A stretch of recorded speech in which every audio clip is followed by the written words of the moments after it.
Hello, hello, hello, and welcome once again to CorpusCast, the podcast from Aston University about corpus linguistics and what it can do for society. I'm your host, Dr. Robbie Love, and welcome to the first episode of 2024. Yay! And it's our 25th episode, so it's a double anniversary, if you will, because it's our second birthday. We launched our first episode of CorpusCast in January 2022, and here we are 2 years later with our 25th episode. So I want to thank all of our guests who've joined us over the last 2 years as we enter our third year of CorpusCast. And of course, I want to thank each and every one of our listeners as well, who've joined us from over 30 countries. Not bad for a fairly niche little academic podcast. And so to celebrate, I had a little dig into some of our stats.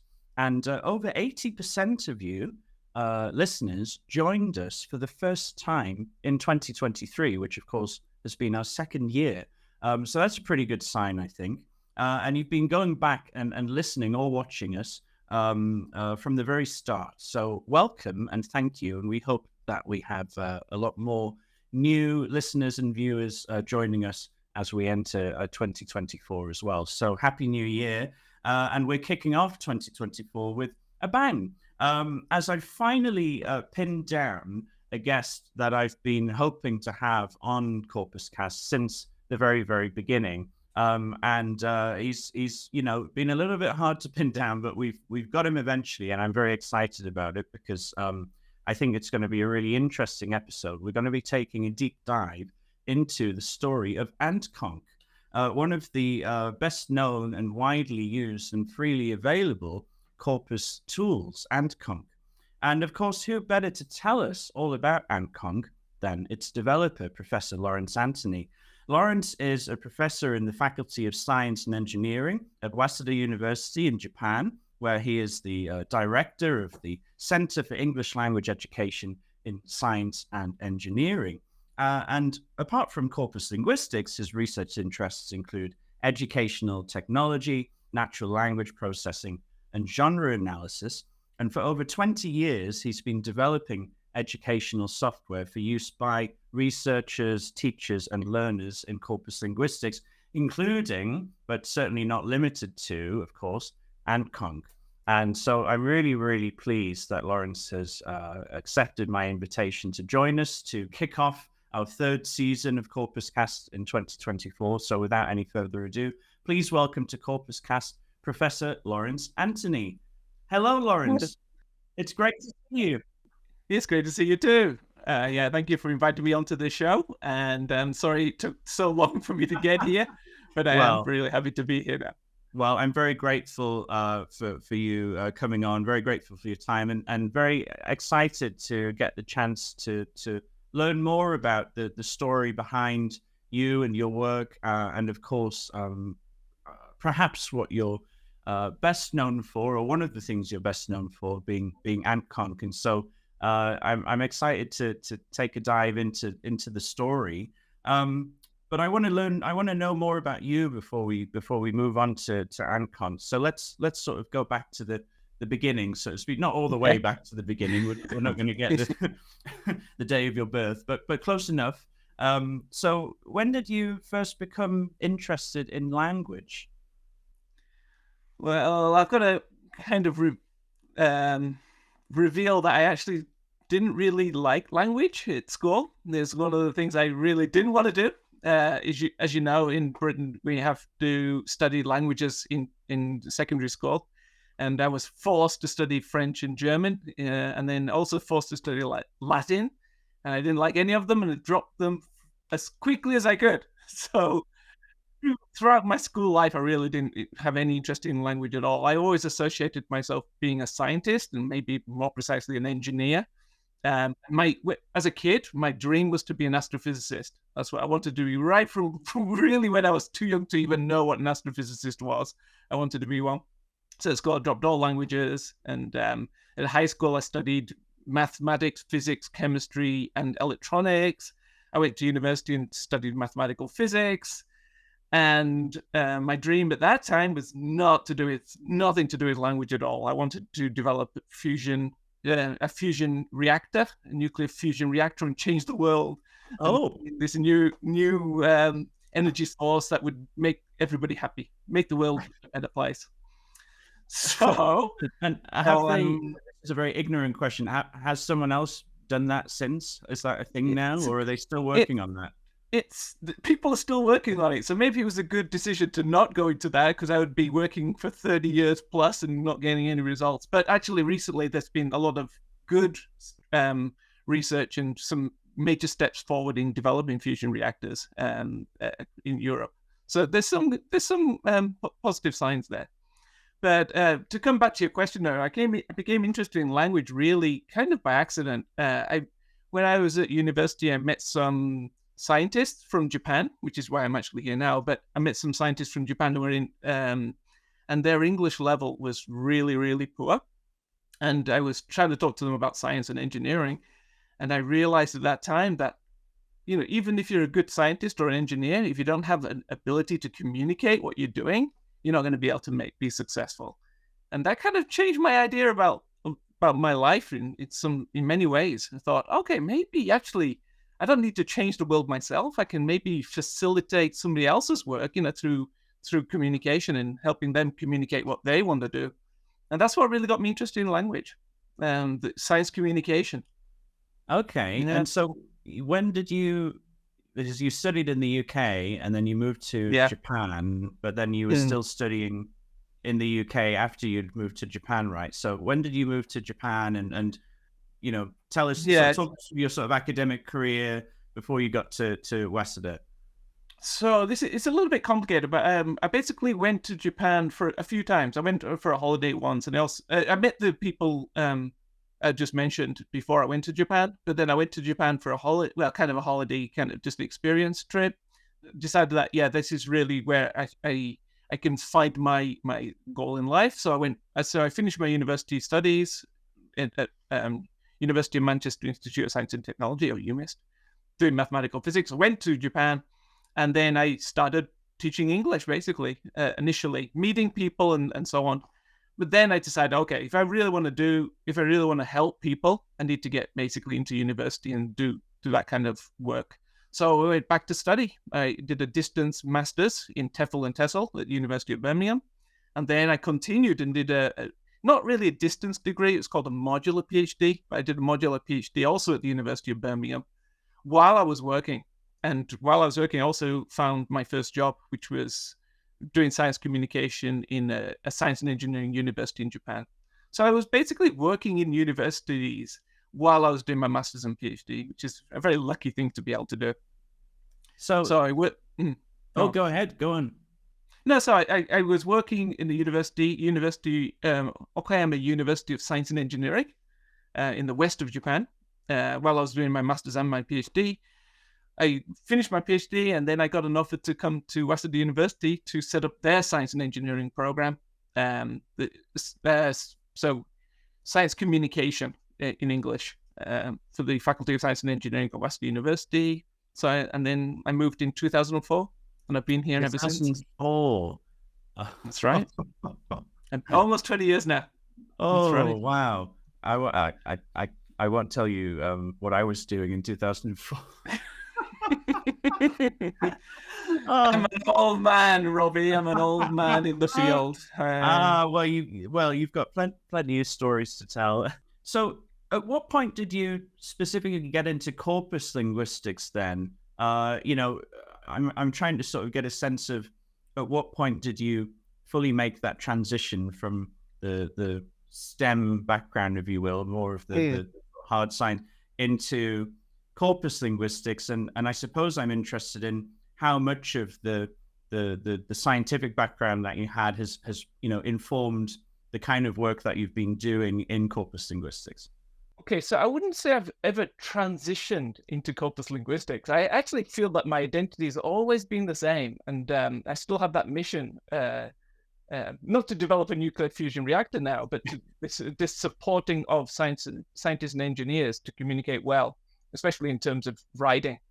So when I did my, as I said, I went back to school and I went to the University of Birmingham to do my master's degree.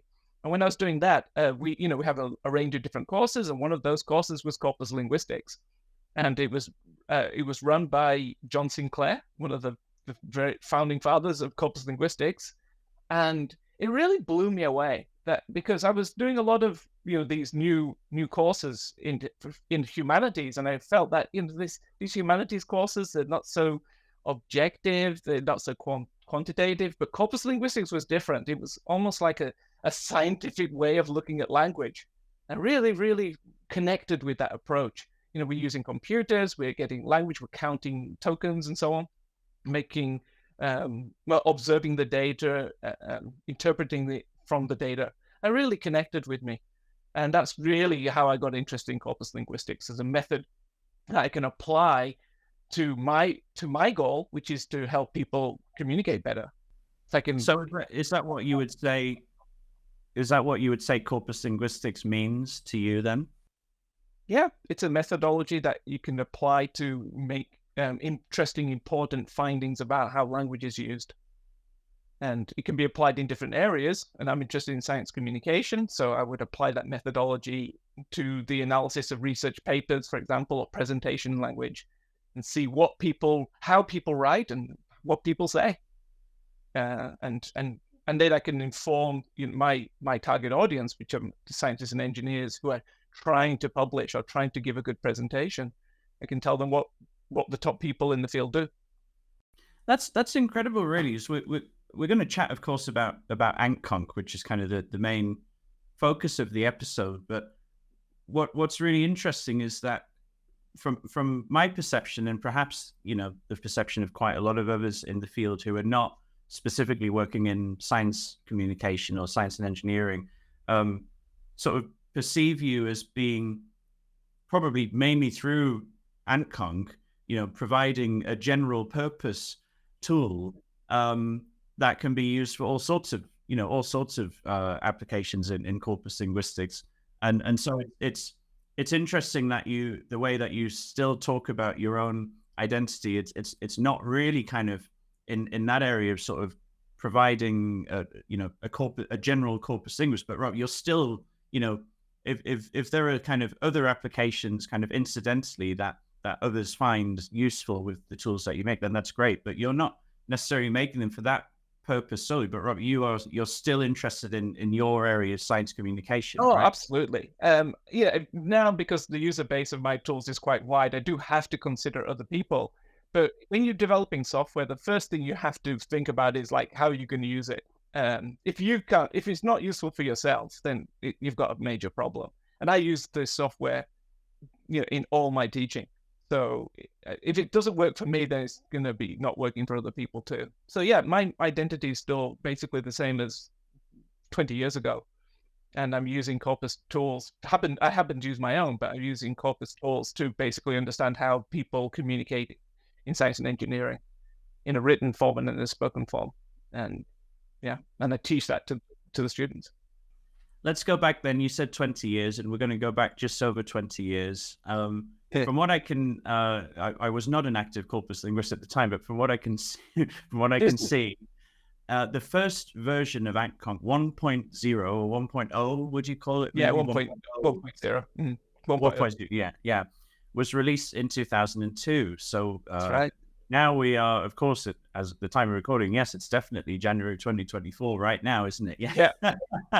So 22 years ago, the first version of AntConc was released. So I suppose, maybe you've already partially answered this question, but why, where did the idea come from? What gap did you, find? Why was it necessary to build a tool? And what was the context at the time that led to you developing the first version of AntConc?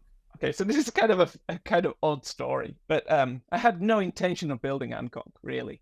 I was doing my PhD. I finished my PhD in 2002, but my PhD, the goal of my PhD was to develop an automatic discourse analysis tool. I was not really interested in corpus linguistics as much as discourse analysis, and I wanted to apply corpus methods to make discourse analysis more objective and so on. And I thought my PhD an interesting topic would be to use AI to develop, to analyze discourse. But I needed to develop, my idea was to develop this tool that would be able to do the analysis automatically, but I hadn't developed that kind of software before. I did program since I was a child. I've been programming since I was about 10 years old. But for this project, for the PhD, I needed to use a new programming language, which was Perl. And I wanted to develop a user interface that people could use, and I hadn't done that before.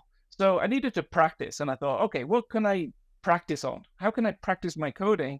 I thought, okay, what's a simple thing to build? I thought a concordancer, because that's a nice, easy interface, and the purpose is very clear.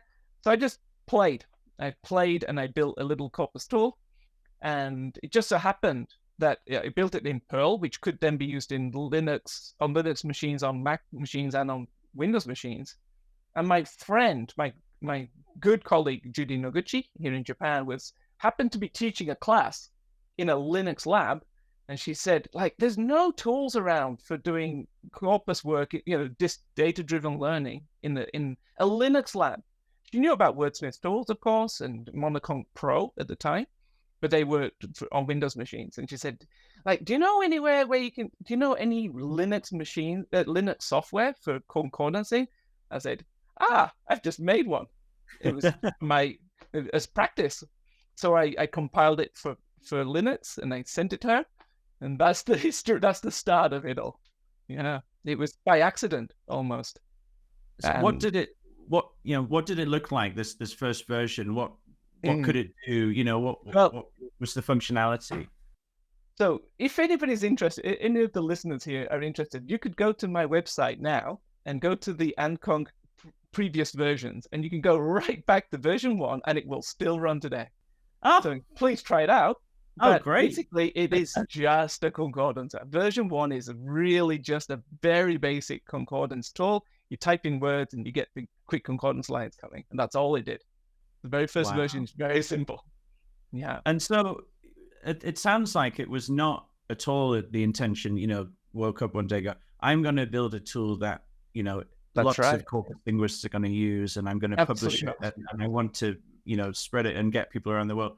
So, after that, so was it the case that you had this almost this just play thing that you'd made? That's right. You coded. You shared it with your colleague.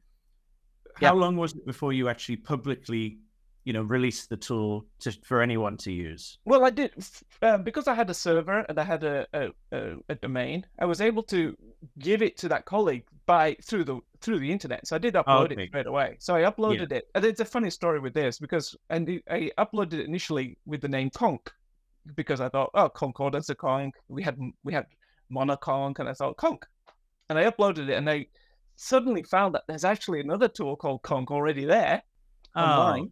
And I thought, no, I'm taking that person's name. So I took it quickly down. I thought, okay, how can I need a different name. What can I call this software? And I thought, okay, I don't know. Anthony's Concordance, and then that's too long. AntConc. Let's just go with AntConc. And then I uploaded it. It took me about 5 minutes to decide the name, AntConc. It's just Anthony, remove the last part of my family name and stick it on the beginning of Concordanza. Yeah. And who'd have thought, 22 years later, and you go on your website and you see the list of all of the Ant tools, it's like the Ant cinematic universe or something. You'd sort of become, sort of almost not stuck, but, every tool now has the same Ant prefix, right?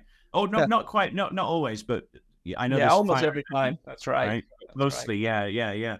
It's a kind of ironic, really, because I developed AntConc as a practice thing for my PhD software, and that software came out. It's called AntMover, but I think probably the listeners have never heard of AntMover, my PhD work, but they would have heard of AntConc, which I created just as a plaything. So AntMover, is that your discourse tool there? That's right. Yeah, it's still there on the website. People can try it. But it's quite ironic, and I think there's a lesson there for some people that when you're doing work, you never know what direction you'll go, and you'll never know what will take off and be important in the field. And speaking of it taking off, at what point, I suppose, 2002, it wouldn't have been as easy as it is now to kind of get data or track, get a sense of who's using the tool or get feedback. That's right. How long was it before it became clear to you that it was becoming a tool that people more broadly were sort of finding and sort of, now I suppose the thing is, even by the time I started studying corpus linguistics, which would have been in 2012, so 10 years, AntConc was very much already on the list of, the tools that people introduce students to, right? It was up there as we're going to practice with, here's one of the main tools that we're going to use on this module, right? So certainly by 10 years later, Lancaster was already, very much well established and people were well aware of it. So how soon was it after the first version was released before you sort of went, oh, people seem to be finding this quite useful and maybe I should carry on developing it and adding new features?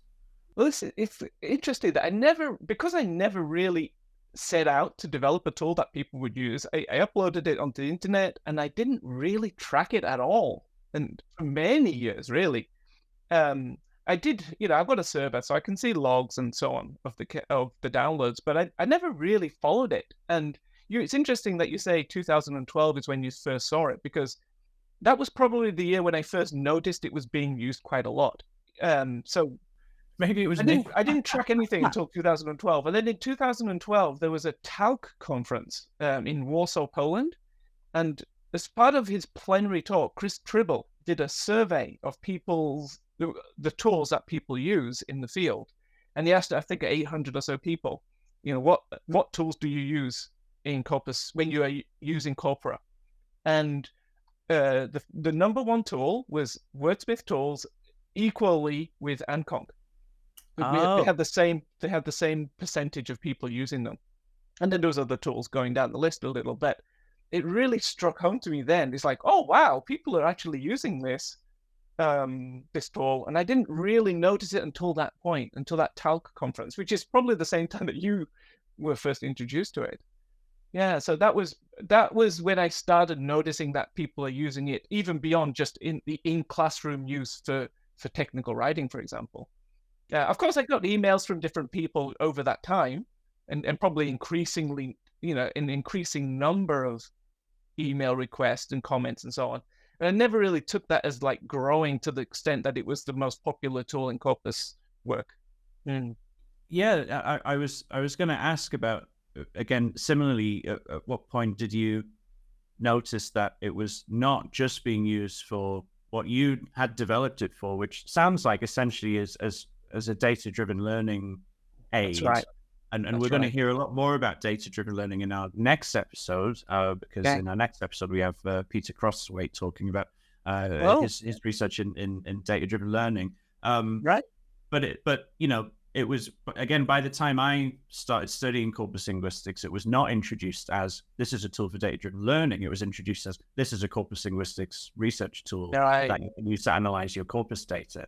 And so, how did, I suppose, as you became more aware that people were starting to use it for all sorts of other things, or general corpus research rather than specifically for pedagogical purposes, did that must have informed the developments you've made in the subsequent sort of 2 decades, right? If you compare the current version of the tool to the first one and the new features and developments you've made, is that I suppose that must have informed the changes and updates you've made over the years?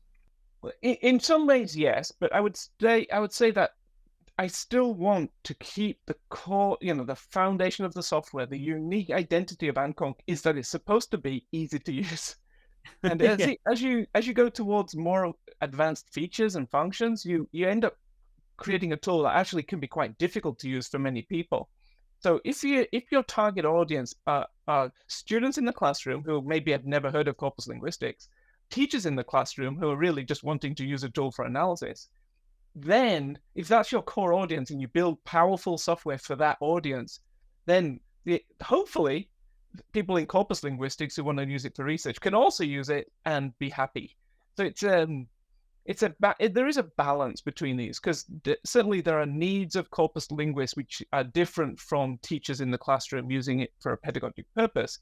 But my idea for AntConc has always been to maybe add more powerful, more useful features, but not lose that core identity as being an easy to use, intuitive tool that can be given to students and used in the classroom. So I wouldn't say the identity has really changed over the time, but I have been aware that people in other fields are using it. It's very commonly used in translation studies, apparently. And I've actually given some talks to translation experts on how to use AntConc for that kind of analysis. So I think that maybe because CorpusLinguistics is a methodology, if you build a good tool for CorpusLinguistics, it can be used in many other fields. And if the tool is easy to use, then it can be used in the classroom too. Maybe that's the way to see it. What would you say? And it's interesting. You mentioned, you found that people using it in translation, for instance. I mean, what are some of other kind of common uses that you again didn't design, but you found over the years that people are telling you, or you've noticed when people are publishing research and citing your tool that they use this. Oh, that's interesting. Well, I don't track any of the users, so it's actually quite difficult to establish where and how it's being used. I've got some interesting stories. For example, I've had emails from people in high schools in America using it to teach basic reading and writing. I'm not exactly sure how they're using that in that. I had messages from Microsoft, company employees at Microsoft who are using it in their technical documentation. I've had the Bank of England contact me once asking if they can use it in the Bank of England. I have no idea how they're using it in the Bank of England, but I've had that. And then I've had, of course, people in translation studies, textbook writers, publishers, and so on contacting me. So I would say anytime that you're basically interacting with language, there might be an opportunity to use AntConc to do the analysis. So, you've as we've discussed, you carried on developing this tool, and we're now up to, I believe, version 4.2.4. Released September 2023, so fairly recently. And I know you're still developing. I know there'll be there'll be new versions and updates coming. But if you look at the current version as it stands and you compare it to 1.0 from 2002, I'm interested particularly in what you said about keeping it simple, but also trying to add in functionality, but without compromising on the tool being user friendly. How does the tool compare? What are the sort of biggest changes? The biggest developments that you've made over the years. Okay, well, as I said, so at the core, it is really, I would say, still the same vision of the software. So originally, I wanted it to be a freeware tool, and it's kept that all the way through. I wanted it to be multilingual. So I've always designed it to work with any language, basically, any Unicode compliant language. And a lot of people actually ask me, like, how do I use AntConc with German or French or Japanese? And I say to them, just use it. There's no difference. And they always get surprised about that. But that's really how I've designed it. And of course, basically a very, hopefully an easy to use interface and so on. So that's all the same. But in terms of corpus research, and I'm sure you're aware of this as well, there's been a trend to use bigger corpora. There's been a trend to use more statistics. There's been a trend, because the corpora are bigger, we need faster processing, and maybe also even visualization has been advancing over the years. So I made a big change to AntConc back in 2020. I switched from Perl, which was the original language I used to create the tool. I switched to Python, which gave me a lot more options for adding new features and developing a modern interface and so on. So when I did that, then it did allow me to make some changes that would address these needs. So I introduced a SQLite, which is a portable database backend. So it's a relational database, an index relational database, which makes searching much, much, much faster, like completely different speed to how it used to act. And it also has more functionality now for doing things like part-of-speech searching. It's all built in now to the system for doing that. It's got better ways now for working with annotated data. And then because it's using Python as its backend, it's got a lot more power now to generate nicer statistical, and it can use more statistics, and it can also visualize those statistical results more better than it could before. So basically, the engine that it now uses for visualizing data and calculating things is like state of the art in the field, which makes it much easier to develop a more powerful system. So I'd say that the current version of AntConc is certainly the most powerful version of AntConc you'll have. I would also say that I think with the introduction of these new features, some of the very simple things are slightly more difficult to do now. And people often kind of complain about, like, how do we get started now? Like, how do I load the corpus in? There's a couple more steps now in some way than there used to be. So getting started is slightly more difficult, but doing more difficult things is now much easier with the latest version. So that would be the way I've gone. I've allowed more difficult things to be done in AntConc in a relatively easy way, whereas before it was impossible, or very, very. There's a couple of things I've noticed in the last year or two that you introduced that seemed to me to be quite big changes from the end user perspective. One of them was the capacity in terms of the size of the corpus you can now upload seems to have suddenly expanded. I'm not sure if there is a sort of hard limit, but it seems that AntConc can deal with much larger data sets now than it could even 2 or 3 years ago, right? That's right, yeah. There's a funny story when I released it. I released it on Christmas Day in 2020, and very quickly some people started uploading files, and somebody said, I'm trying to upload 120,000 files, and it's taking a little bit of time. And I said, do you mean 120,000 words? And he said, no, 120,000 files, or something like that. They were loading over 1 billion words into it, and I was telling them, it's going to take a while. But when it finally processed all that data and created this database, then it was working well for them. So they can work with very big corpora now. Yeah. Wow. That's great. That was really a funny story at the time. I didn't realize that people would immediately start actually putting it, stretching its limits. But it seems to be working well for that. Fun Christmas Day activity. Yeah, that was a crazy Christmas in 2020. The other big change was that it's now you have this kind of corpus manager interface, which is connected and connects online, and it has some preloaded reference corpus as well, which is something that is increasingly being offered by corpus tools. Yes. Particularly some of the browser-based tools or commercial tools like Sketch Engine. Obviously, it's mostly there for the reference corpus, and they've got huge thing. And now you see tools like AntConc and Langsbox as well, for instance, another free concordancing tool, providing a small number of preloaded reference corpora. I'm assuming, again, was that for your own pedagogical purposes? Oh, it's useful to have something inbuilt in the tool for when you're teaching, or was that more of a sort of response to corpus linguists asking for that feature? It's a combination of all of those, really. First, it always comes back to my own teaching. So when I was teaching, when I teach, I should say, often we want to do keyword analyses. And as soon as you want to do keyword analysis, you need some kind of reference corpus. And it's so much easier to just go to that corpus manager and just click on one of the reference corpora that are in there, so giving you immediate access to a general English corpus, and then you can generate keywords from that. So for my own classes, that was a huge step in simplifying the process of generating keywords. And of course, a lot of people in the field are using general corpora for reference. So adding it for other people as well was a benefit. And the idea is, I would like AntConc to be a platform that people really can use to get started in corpus linguistics. And that means having access to general corpora like BE06 and AME06, and there's a new version coming out, AME21 and BE21. The corpus that you created, the spoken BNC, adding that.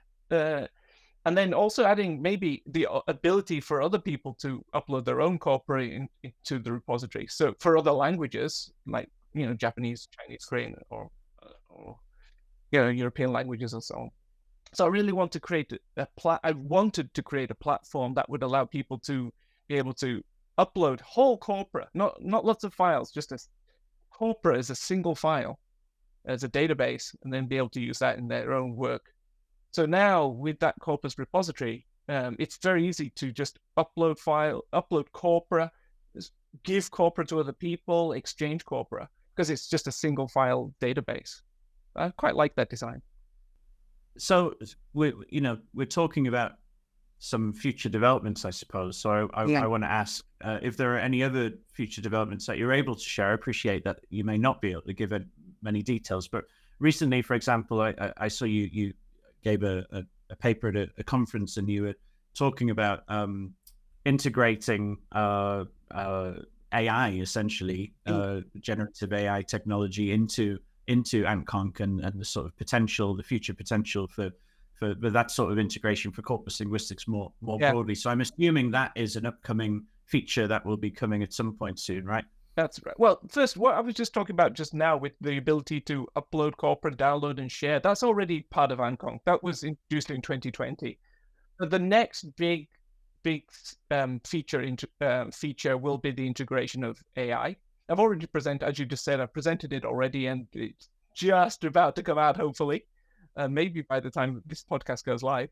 The idea is to integrate a whole range of language models, like ChatGPT, but there are also open source models like Llama, and add those into AntConc, and that would allow people to first directly just talk to the language model as they do online with ChatGPT, which some people are questioning the value of that, and are the answers correct, and what is the problem of hallucinations and so on. But so that would be one thing you could do. The next thing you can do is also just switch the model very quickly. So you can compare the responses from different models, which would be an interesting insight. And I've seen an increasing amount of research on that. What is the performance? How do these models perform? How do they work? If you can switch models easily, and then also switch the parameters and switch the system prompts and the user prompts and so on, it will give us as corpus linguists a way to investigate how language models work, which I think is a very important thing that we should be getting involved with. So that's the second thing. The third thing is that you could, with this new chat AI, is what I call it, the feature, it's going to allow you to basically talk. You can prompt the language model to look at the results of traditional corpus methods and give insights on those. So in traditional corpus methods, we would perhaps generate a quick concordance output, keyword in context, or maybe we would output a set of collocates, or maybe lexical bundles and so on, or just a frequency list or a keyword list. And traditionally, we would look at those results and then try to introspect and make some observations and interpret the data and give some conclusions. What we can do with Chat AI in AntConc is basically ask the LLM to look at the data and give its own opinions about it. Now, of course, that's kind of odd as well. Why are we asking the AI model to look at this data? Why don't we just look at it ourselves? But as we've been finding, the language models have an incredible ability to find patterns and make interesting observations, which we have to verify and confirm and so on. But it would allow the researcher to use the model to inspect the results of traditional corpus tools and then look at those. But coming right back to the data-driven learning idea, learners in the classroom can also do the same thing. And they can, instead of having to do complicated searches, for example, they can ask the LLM to do a search and can you tell me how, what tense should I be using in this writing? And the LLM can then probe the results from, say, a quick concordance output and then tell them, well, in these results, generally past tense is used, past voice is used. So you kind of have this nice interplay between traditional corpus methods and then the power of the language model working together. And what I've found already, and I've reported this already, is that if a language model is looking at real data, real output from a corpus tool, the chance of it hallucinating and making false assumptions drops significantly. There's also research that says that these observations are kind of misleading sometimes, but it really depends on how you prompt the model, how you talk to the, and what AntConc can provide.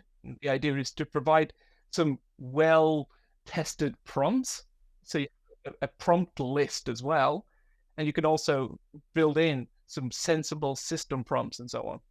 And it's all part of this new world of language modeling. So there's a lot of things that we still need to think about, but that's the idea. This sounds really cool, and clearly is, you know, sort of riding the wave of AI, the generative AI that has sort of been going for, I suppose, just over a year at this stage. And, right. I really look forward to playing with these new features when the new update comes out. Right. As we start to wrap up here, I'm sort of curious, you know,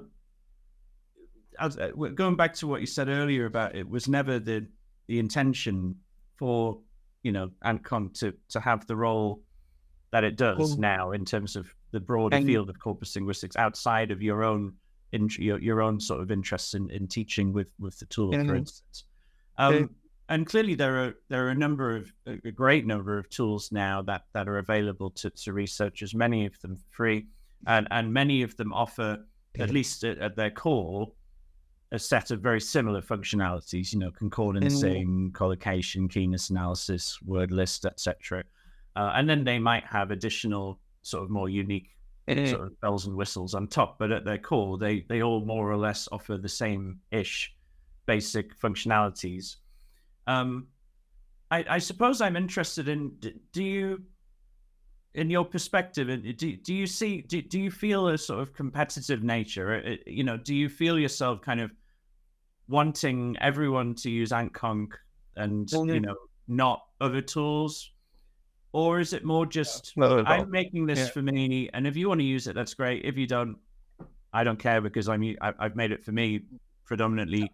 And the more the merrier, you know. Do you see it as a bit of an arms race with, you know, adding in new features and sort of beating other tools, or is it just, who cares, do what you want? You know, I'm doing my tool and that's it. Quite like that. So I would say, first, there's definitely, in my view, there's certainly not an arms race or competition with other tools.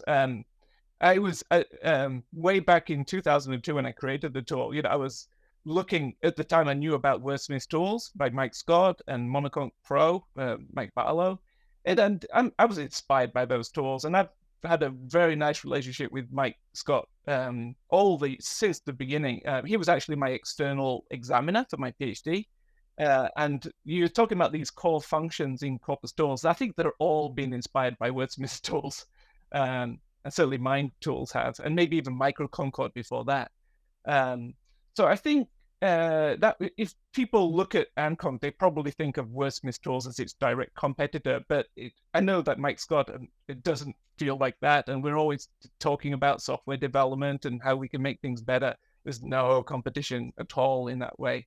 Wordsmith tools is amazing, and it's a really good research tool, and strongly recommend it for people if they're doing research in corpus linguistics. And Sketch Engine is another tool. It's a commercial tool, so it has a different audience, but it's a fantastic tool. I would strongly recommend it for people doing that kind of work. So I think all the software that we have in the world has their kind of unique features and the unique design. So it's not so much that I just build AntConc for myself, and then if anybody wants to use it, they can. It's not quite like that. I definitely have my target user base, and I want to create software for that user base the best I can. And I want to, you know, getting feedback from people is great. But I'm not trying to outperform some other tool that's out there in the world. I'm not trying to recreate Sketch Engine or recreate Wordsmith tools, because they're great tools in their own respect, in their own right. In some discussions, I see, particularly at conferences, if somebody, you know, presenting a new tool, for instance, or a new update tool, sometimes I sense a bit of frustration among some researchers that there are so many different tools, and why do we need yet another new tool that mostly does the same thing that other tools already do? And why can't we all, why can't we sort of merge and get together and sort of have one big tool that does everything, that everybody works together on?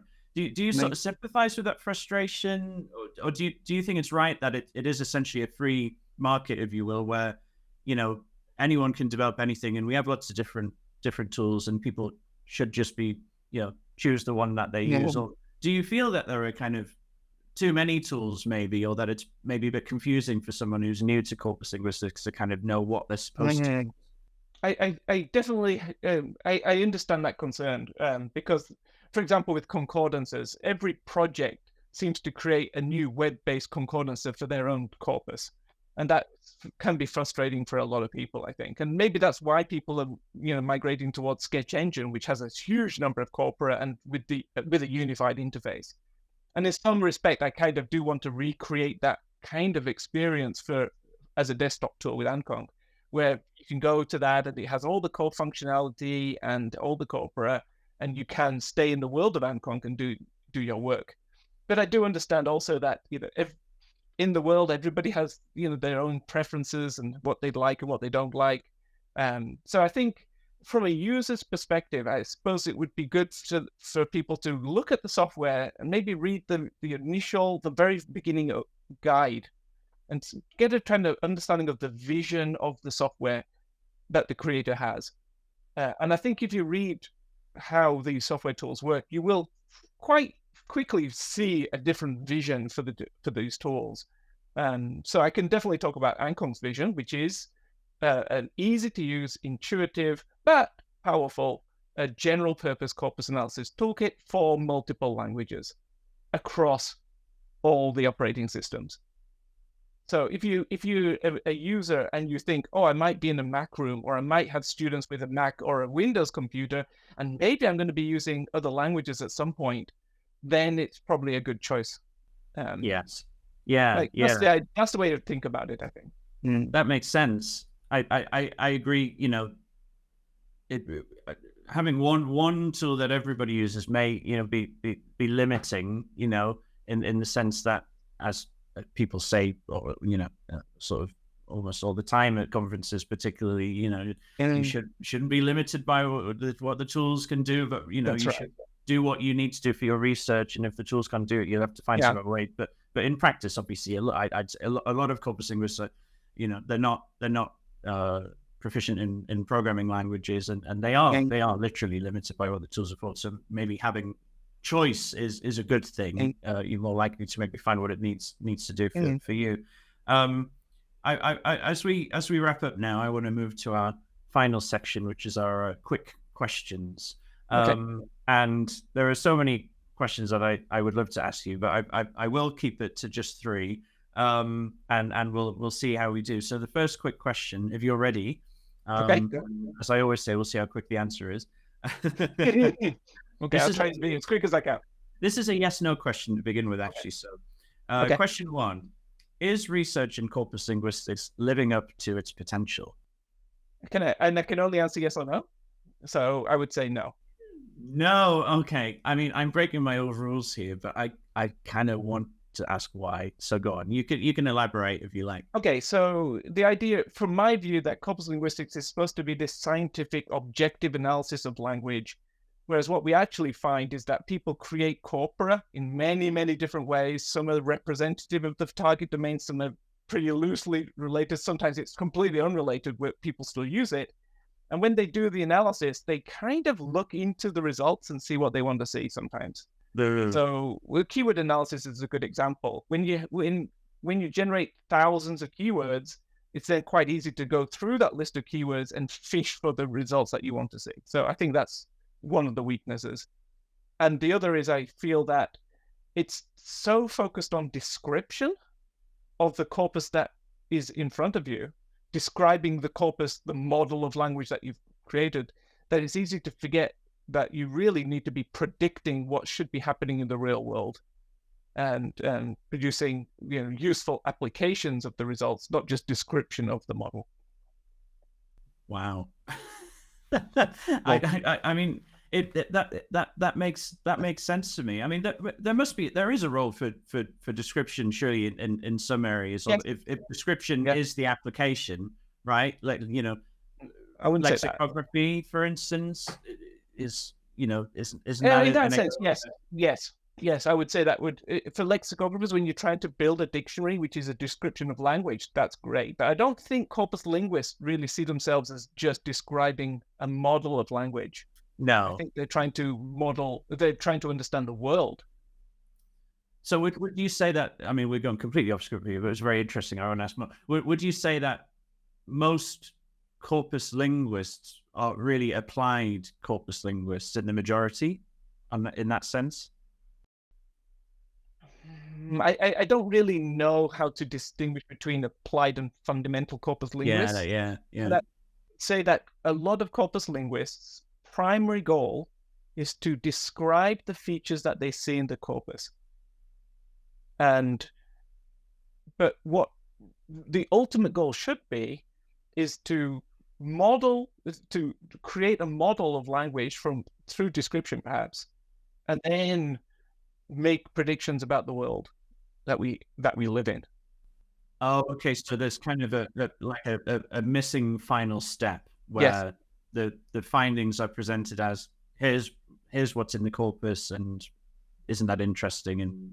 But we're sort of missing that final bit where we connect back to reality, which I suppose relies fundamentally on representativeness of the sample, which is notoriously tricky for so many different reasons. So just as a simple example, I want my students to be able to write good papers and present well. So that's my goal. So I might look at research papers in a corpus and understand the patterns that exist in the corpus, but ultimately I need to tell my students how to write a paper that gets accepted.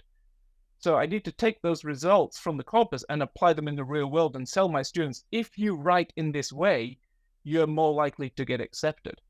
And if they get accepted based on that guide, then great. But if they're all getting rejected based on my analysis, then I need to go back and do better analysis. Yeah, so even if they're writing in the way that the corpus that you have is suggesting, or your interpretation suggests from the data, that they're modeling from the data, but it's not successful, then it doesn't matter if how well they're mimicking the style of the. Exactly. Yes. Yeah. Exactly. Yeah. I'm predicting that this way of writing is good. And I can describe it. It's frequent. These patterns are frequent in the corpus. Yes, but is it what's going to make it successful in the real world? What is your real world goal? I suppose I would put it. Okay, I'm convinced. Okay. It's CorpusLinguistics, great site. It's not living up to its potential, but I think you give very good reasons. Completely different question now. Quick question number 2. What is your number one? So just one. I know you probably have many, but what's your number one piece of advice for students embarking on corpus research? It kind of relates to that question that you just asked, but I would say the number one advice is don't aim to describe the features of the corpus. The aim should not be, this is what we find in the corpus. That should not be the aim of the research. But it should be modeling the reality sort of. It should have some application in the real world. Yeah. Okay. So have a research question that the corpus is a means to an end. It is not. The question is not what's in the corpus, but rather the corpus helps you to answer some question about reality.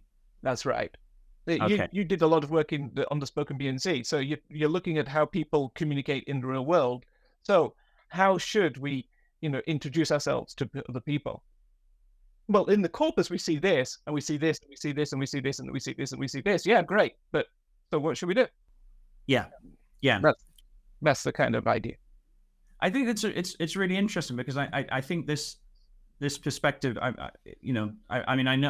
know there are many of us who subscribe to the same view, but I think it's not necessarily the most sort of foregrounded or explicit or visible perspective, because I think we get often caught up in the practicalities and the technicalities of working with the data that we can lose sight of that. But I think similar arguments from my interpretation of their book, are made by, for instance, Tony McHenry and Waseda in their fundamental principles of corpus linguistics book, where they sort of draw a lot on philosophical perspectives to bring us back to what is corpus linguistics as a science, and I think there are similar sort of points that they're making there. But again, not necessarily, if you're teaching corpus linguistics, not teaching with corpus linguistics, but actually teaching the methods of corpus linguistics, it's very easy to lose sight of that and just focus on, okay, here's how to do a keenness analysis, here's how to upload your data, here's how to collect your text. So in simple terms, a corpus is just a model of language. And you can describe or look at the model and describe the model in many, many ways ad infinitum. But ultimately, it's just a model. So what are you using that model to do? What's that model used for in the real world? I think that's great advice for new entrants into corpus research. So thank you. Final question. We've made it to the end. Here we go. What will corpus research look like? I will say in the future, I won't necessarily ask you 50 years. 50 years is a long time and maybe impossible to say, but so we can say 5 years if you like. But what will corpus research look like in the future? I think there's two answers. I'll try and keep it short, but pessimistically, I'll start with the pessimistic view. And the pessimistic view is that it will die because all the interest now in the world is on natural language processing with large language models. The world's attention is on large language models and how they work and what they can do and what they predict. And it kind of replaces corpus linguistics in some way, because it's a language model, which is like what a corpus is, but they have these incredible abilities and emergent properties, which are surprising everybody. So if all the attention moves to large language models, then where is the place for corpus linguistics? So that's a pessimistic view. But an optimistic view is that corpus linguistics researchers should really be informing this natural language processing research as well. We have been looking at corpus for many, many years, and some of the core ideas in these AI models are similar to models that similar to the concepts that we've been using for many years as well. And I think we have a role to play in, how to construct the training data for these large language models, how to interpret the output of these large language models, and so on. So an optimistic view is that we would work with the natural language processing people more and develop better models and that everybody can use. So there is definitely a possibility that will be the direction to go, but I think it will require some kind of rethinking about the role of corpus linguistics, and also maybe accepting these large language models and the power that they have. Don't dismiss them straight away because they sometimes hallucinate or they sometimes give strange answers. Maybe embrace that oddness and then think, oh, maybe that's a place where we can contribute and help to build even better models. Well, for our own sake, I will lean towards the optimistic view as well. I would like to too. I think and hope that people who are ultimately linguists first and foremost, who are using corpus methods, should, in my mind, always be useful, and it shouldn't be possible to do linguistics without linguists. Right. And we're already seeing some research which kind of blends the two together with some corpus linguists doing research with large language models and AI systems. So we see that bright future already starting to happen. So I think the optimistic view is certainly one I would like to see happen. Good. Well, on that note, I would really like to thank you, Laurence, for your time, for joining us on CorpusCast today. It's been such a pleasure to get the chance to hear more about your own story and about AntConc and your views on the landscape in corpus linguistics. So thank you so much. You're very welcome. It's been really enjoyable talking to you too. And thank you to our listeners and viewers as well, of course. That's it for this episode of CorpusCast. Thank you for joining us on your platform of choice, be it YouTube or Spotify or wherever else it is you get your podcasts. And in the meantime, do let us know your thoughts using the hashtag CorpusCast. And make sure to check out the Aston CorpusLinguistics research group on X at Aston Corpus, and you can follow me at Lovermob. CorpusCast is an Aston Originals podcast hosted by me, Robbie Love, and produced by Sam Cook. And with that, thanks again to the listeners and viewers. Thanks again to today's guest, Professor Laurence Anthony, Waseda University. And we'll see you soon on the next episode of CorpusCast. Thank you.